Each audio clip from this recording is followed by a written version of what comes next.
everyone.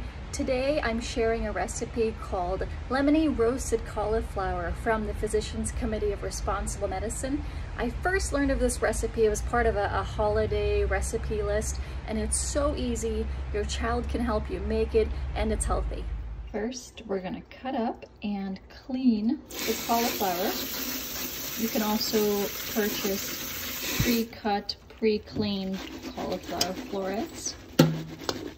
Then we'll preheat the oven to 450. For the sauce, we need lemon, salt, pepper, paprika, and tahini. I added 3 to 4 tablespoons of the lemon. The recipe calls for a ½ tablespoon of tahini.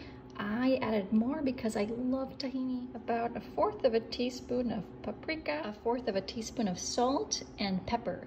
And that one's optional. We're gonna whisk this together. All right, then we dump all the cauliflower inside the bowl. My little kiddo is being my good helper right now. Then we're gonna coat the cauliflower, so dig your hands in really good and just go all over. All right, I've just placed the coated cauliflower on a baking sheet with parchment paper, and we're gonna stick it in the oven for 25 to 30 minutes, tossing in between.